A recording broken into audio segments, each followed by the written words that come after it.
Mina-ke ngiyakholwa konke la ngihamba khona bangikhomba ngenhloko wonke umuntu uyafisa ukubukela kimi.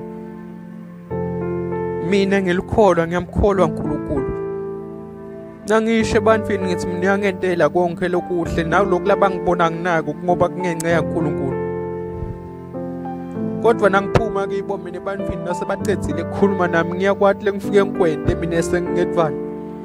Namanje selokho ngiyaqabanga ukuthi ngabe uNkulunkulu uyakungibekaphi ngekudukisa abantu bakhe. Kodwa ngahle ngoba mina yami impilo ebumnyama ngiphila ngedvana ngoba bona ngibanika sinkwa lesinguye uNkulunkulu wekuphila kuphela ngikholwa ukuthi mina ngikuphile ukuphila lengifuna bona bakuphile.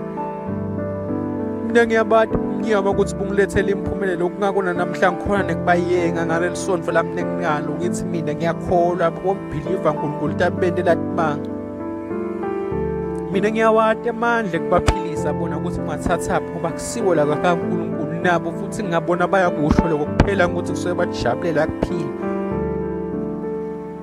Ngabe nganabo ngangikhosi umsabo ukhona ngibona ngikhosi ngabe yakhona kubakhomba ukuthi mina ngumuntu phela ukuthi nabo bayiyekwa ngulomoya wabo bomnyama labaphila kuwo. Kodwa-ke mina-ke ngiyakholwa. Inkinga yami lengibhekana nato nalabanye abadikhona.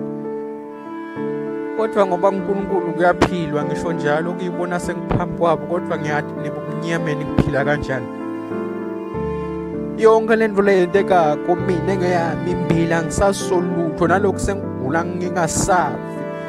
Sebefekto ngibekela imithandazo kanabantu ukuthi mina lokhu sesifubeni sami ngabe ngakudzala ngakukhipha bebayadi ukuthi bonke labantwana bebafa lesontweni labanye bengihlala ngithi bakhiphe emadimoni kanti bafaka kodwa ngibene ngathi batawuthanza ilisonto kanti bathanza mina kakhulu.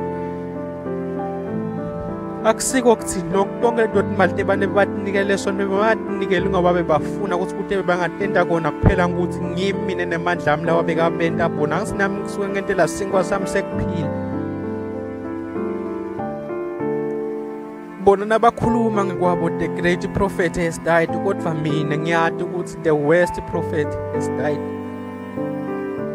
Sengiyalikholwa livu laNkulunkulu lalithi singathanzi sonke nabakithi kuba bafundisi ngoba siyawujaja ngalokhu ngetulu nami sengiyaqabanga Nkosi yami ngoba iBhayibheli bengililati nakangaka kodwa ngake ngilithola ithuba loku-understand kungakho sengilibona ngesikhathi sebumatimba. Mina-ke ngiyakholwa wonke abantu bayakholwa lokho wana uNkulunkulu kuyaphila. Ngifana mkolo.